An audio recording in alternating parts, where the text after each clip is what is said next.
알렙루야. 안녕하세요. 전 알렙TV의 알렙 목사입니다. 오늘 이 시간은 사도신경에 나오는 음부 강화에 관한 이야기를 하려고 합니다. 이 음부 강화 교리가 최근에 논란이 되었고 저도 잘 몰랐는데 그 논란으로 인해 우리 알렙이 한 분이 이 음부 강화에 관해서 좀 정리를 해달라고 하셨습니다. 그래서 제가 이리저리 전문가들 에게 또 요청을 하고 또 책을 찾아보고 해서 정리를 했어요. 저도 도움이 많이 됐습니다. 아는 것과 정리하는 건 다르잖아요. 그죠? 그래서 제가 덕분에 정리를 해서 저도 공부가 많이 됐고 정리를 해놓으니까 이제 앞으로 계속 쓸 수 있으니까 저한테도 많은 도움이 됐습니다. 그렇게 부탁해 주신 분 너무 감사해요. 보통 제가 알렙TV를 녹화할 때는 대본이 없어요. 그냥 머릿속에 생각나는 것만 하거든요. 대본이 있는 게 몇 개 없는데 그 중에 한 개입니다.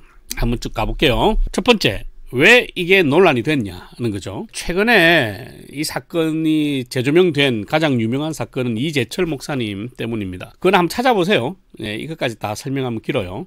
어쨌든 이재철 목사님 때문에 이게 다시 한번 대두가 됐고 사람들이 갑론을 봐 논쟁을 하기 시작했습니다. 두 번째, 음부 강화란 뭐냐? 다른 말로 지옥 강화라고 합니다. 예수님께서 죽으시고 부활하시기 전에 어디에 머무셨고 무엇을 하셨는지에 대한 이야기예요. 근데 이게 사도신경에 나와요. 그리고 베드로 전서에 이런 비슷한 표현이 등장합니다. 그래서 예수님께서 그러면 지옥에 가셨냐는 거죠. 그러니까 인간의 죄를 지고 돌아가신 분이 그 죄를 다 해결하기 위해서는 지옥으로 가셔야 된다라는 개념이 바로 음부 강화입니다. 그럼 세 번째, 왜 이런 말이 나왔고 논란이 되었는가? 베드로전서 3장 19절에 보면 그가 또한 영으로 가서 옥에 있는 영들에게 선포하시니라 라는 구절이 있어요. 사실 이게 조금 난해 구절 중에 한 개입니다. 하지만 그렇게 어려운 구절은 아니에요. 그렇다고 해서 이게 명확한 해석이 정확하게 나와 있는 건 아니에요. 그래서 이 구절을 해석하는 차이가 굉장히 많은데 특별히 개신교와 천주교의 해석 차이 때문에 이게 논란이 되고 있습니다. 사실 사도신경 그대로를 번역하면 딱히 문제가 될 건 없거든요. 근데 이것을 천주교에서 장소로 선입견을 새겨 넣는 바람에 이제 문제가 된 거죠. 우리의 신조인 사도신경 원문에는 예수님이 음부에 내려가셨다라는 표현이 있어요. 네, 있어요. 이 한글 번역 사도신경에는요 그 구절이 없습니다. 쏙 뺐잖아요. 여러분들이 예배 시간에 사도신경 고백할 때 주님께서 지옥에 내려가시고 음부에 내려가시고 이런 표현 안 하잖아요. 원래 원문에는 있는데 한글 사도신경에는 그게 빠졌단 말이야. 그러니까 아니 이걸 왜 뺐냐.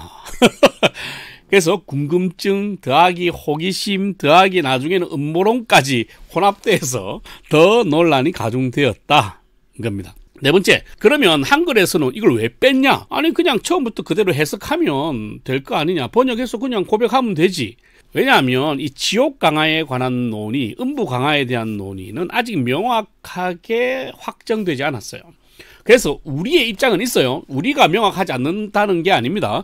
개혁주의에서는 명확하나 모든 교단, 모든 기독교인들이 동의할 수 있는 그 공리가 일치하지가 않아요. 그래서 이 성도들에게 혼란스러운 부분을 빼는 것, 그리고 이단들이 오용할 수 있는 부분을 빼서 고백한다고 해서 그 고백이 변하는 건 아니잖아요. 그래서 성도들을 배려하는 차원에서 이 부분을 빼고 번역을 한 것 같아요. 그러니까 성도들이 이것을 고백을 하는데 이 음부에 내려가시고 이걸 명확하게 이해를 못하고 신앙 고백을 하는 거야. 그러면 서로 각자 다른 해석과 다른 이해와 다른 고백을 하고 있는 거잖아요.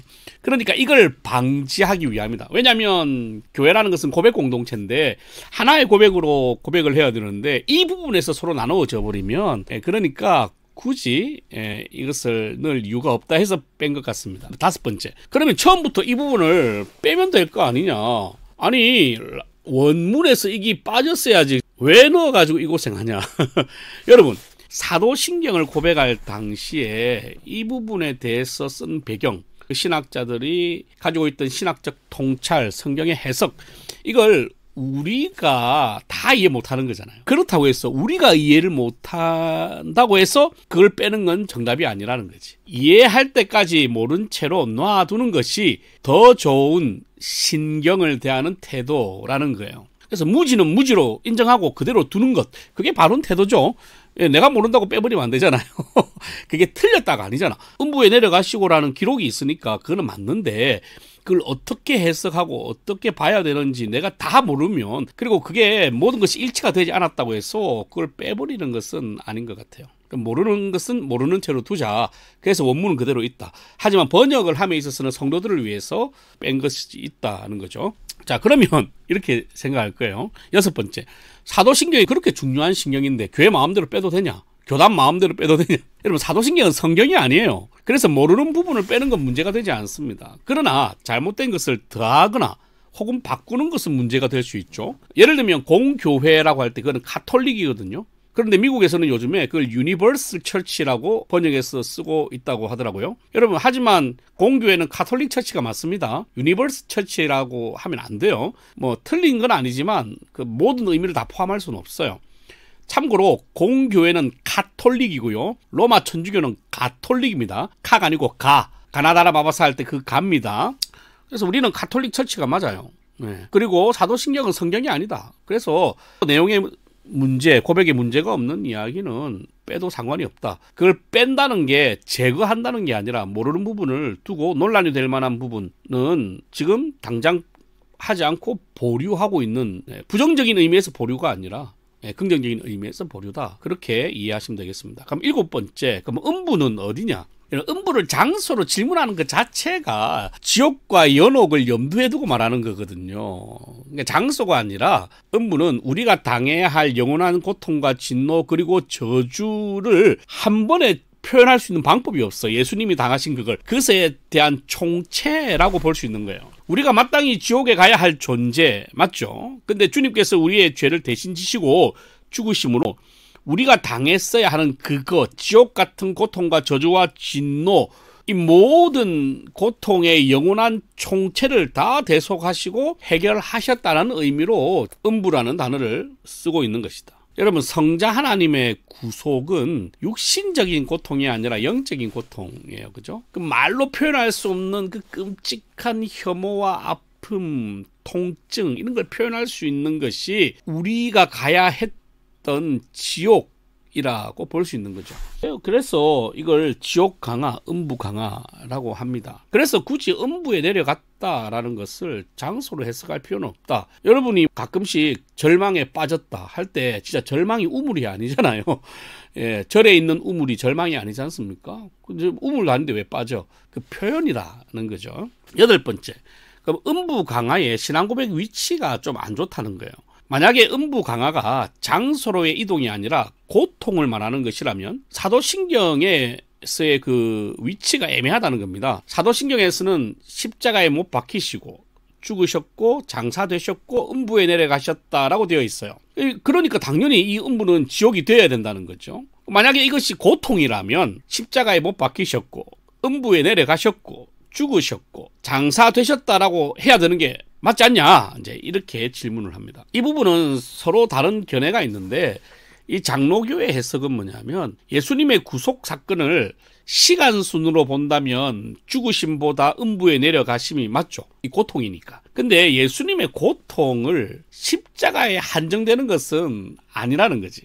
주님이 당하신 고통은 십자가에 달리신 것만으로 국한되지 않고 주님이 달리시고 죽으시고 부활하시기 직전에 있는 그 모든 과정이 다 고통이었기 때문에 논리순으로 봐도 마지막에 들어가는 것이 합당하다. 그러니까 마지막에 있다고 해서 그것을 꼭 지옥에 갔다고 하는 장소적인 의미로 볼 필요가 없고 최종적으로까지 마지막까지 고통을 당하셨다라고 보는 것으로 해석할 수 있다는 거죠. 그러니까 신앙 고백의 위치가 굳이 문제가 될 필요는 없다는 거죠. 9번째, 음부라는 표현을 유지하는 이유가 뭐냐? 지옥, 저승 이런 거 하면 안 되냐? 저도 앞서 지옥이라는 단어를 썼잖아요. 이제 그렇게 한 이유는 음부 강화 혹은 지옥 강화라고도 해석하니까 제가 그런 말을 썼지만, 사실 그러면 음부라는 단어를 어렵지 않냐, 지옥이라고 하면 안 되냐라고 하는데, 사실 음부는 한자거든요. 근데 마땅히 대체할 표현이 없어요. 그럼 지옥이냐 저승이냐라고 하기도 하는데, 그러면 지옥이라고 할 때,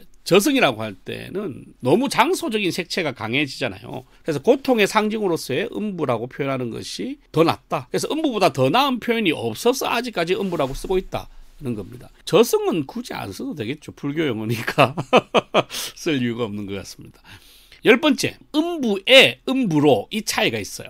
음부로 내려갔다가 아니라 음부에 내려가셨다라고 번역을 했고 그렇게 기록이 되어 있단 말이죠. 그러니까 뭐냐면 처음부터 이 번역자들 그리고 신학자들, 기록자들이 이 음부로라고 하지 않은 이유는 특정한 장소를 염두하고 기록한 것이 아니다라는 것을 보여줍니다. 그러면 11번째, 저희 장로교가 고백하는 대교리 문답 50문에는 예수님께서 지옥에 가셨다라고 되어 있다, 음부에 가셨다라고 되어 있다. 이거 어떻게 할 거냐? 여러분, 이게 대교리 문답은 1646년에서 47년 그쯤에 쓰여졌단 말이죠. 그래서 이 50문에 나오는데 이 부분을 현재 완료로 쓰고 있어요. 그러니까 1646년, 47년에 쓰여진 곳에서 현재 완료로 쓰여지고 있다고.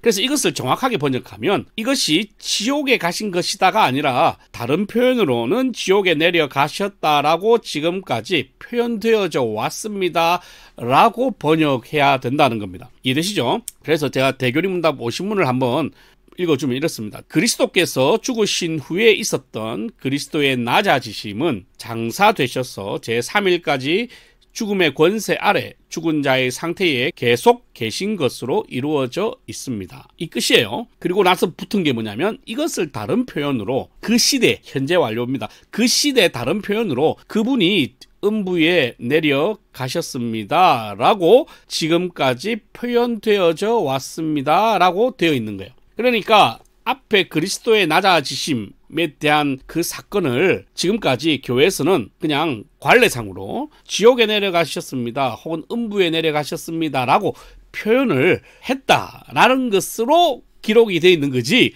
예수님이 지옥에 갔다 이렇게 대교리 문답에 쓰여 있지는 않습니다. 그럼 이것이 말하는 바는 뭐냐면 음부강화는 성경에 나와 있지 않고 사람들이 작성하고 교회가 그 일반 용어로서 받아들인 용어라는 거예요.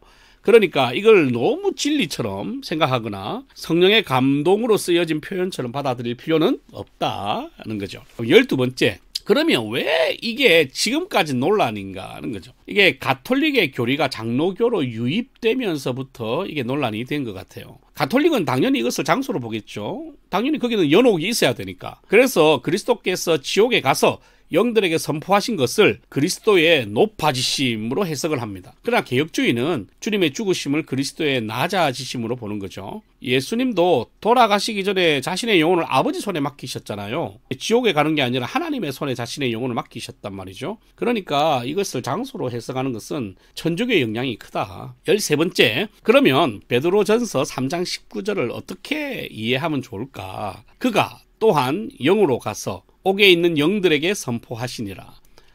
제가 쭉 찾아보니까 크게 해석은 두 가지인 것 같아요. 이 두 가지 중에 하나를 선택을 하세요. 제가 취하는 입장, 해석적인 입장은 있어요. 근데 한번 들어보세요. 들어보시고 여러분들이 판단하세요. 첫 번째 해석, 그가 할 때 그는 예수님입니다. 그리고 옥은 지옥이에요. 영들은 노아 시대에 홍수로 죽었던 죄인들이에요. 그래서 이것을 베드로전서 그 시대적으로 이해하지 말고 예수님께서 태초부터 계셨잖아요. 노아 시대에 영으로 가셔서 그 노아를 통해 지금 지옥에 있는 그 영들에게 이미 심판에 대해서 경고를 하셨다라고 이해를 해야 된다는 게 첫 번째 해석입니다. 그리고 두 번째 해석은 여기서 말하는 영들은 노아 시대에 있던 그 죄인들이 아니라 거죠. 인간이 아니라는 겁니다. 여러분, 신약 성경에서 복수형으로 영들이라고 할 때는 히브리서 12장 23절에서 딱 한 번만 사람에게 사용되었어요. 나머지는 이 영들이라고 할 때는 다 초자연적인 존재, 마귀들, 천사들 이런 것들을 의미해요. 그리고 베드로 전서 말고 우리가 지금 해석하려고 하는 건 전서잖아요. 베드로 후서에 보면 노아 홍수와 타락한 천사들을 연결시키는 본문이 있잖아요. 그래서 지금 베드로 전서 3장 19절에 있는 옥에 있는 영들은 타락한 천사들이라고 보는 게 맞다는 거죠. 그리고 이제 이것을 증명하는 근거는 뭐냐면 성경에서 옥이라는 단어, 소울 이런 거 쓰잖아요. 이 옥이라는 단어가 인간이 죽어서 갇히는 곳이라고 표현한 적이 없다는 겁니다. 오히려 이 단어는 항상 사탄과 타락한 천사들을 가두는 장소로 사용이 되었죠. 그래서 베드로전서 3장 19절은 예수님이 부활하신 후에 여러 곳을 다니셨는데 부활의 몸은 영적인 곳으로도 가실 수 있잖아요. 그래서 그 중에 노아 시절 불순종했던 천사들이 갇힌 곳까지 가셔서 예수께서 죽음으로부터 승리하셨다는 것을 선포하셨고, 그리고 장차 있을 종말론적인 심판, 너희들이 지금 옥에 갇혀 있지만 나중에는 다 장차 심판을 받을 것이다 라고 선언하신 것으로도 볼 수 있다는 거죠.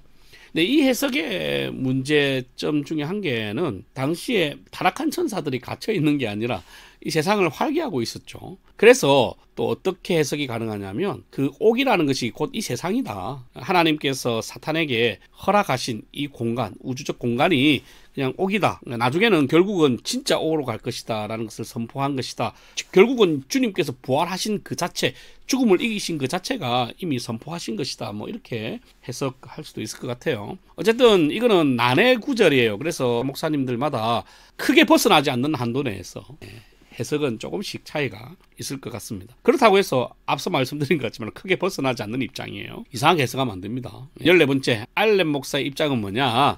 저는 개혁주의 입장을 따르겠죠. 장로교육 고신의 목사니까. 음부는 장소가 아니라 그리스도께서 낮아지시며 우리를 위해서 당하신 말로 표현할 수 없는 고통의 집합체, 최정점을 기록한 신학적 표현이다. 그리고 로마 천주교의 성경 해석과 교리가 장로교에 많이 들어와 있는 것이 안타까울 뿐이다. 그리고 성경에 대한 무지는 당연한 거고, 무지는 아름다운 무지로 혹은 설레이는 무지로 남겨두는 것이 진리를 대하는 바른 자세인 것 같아요. 그래서 이 세상에 성경을 바르게 이해한 자는 많아도 다 이해한 사람은 아무도 없다. 그래서 그게 우리에게는 행복이고 설레임이고 기쁨이다, 감사다는 것을 기억하셨으면 좋겠습니다. 뭐 음부 강화 조금 정리가 되셨는지 모르겠지만 어쨌든 이 영상이 여러분의 그 혼란을 조금은 해소하는 영상이 되셨기를 바랍니다.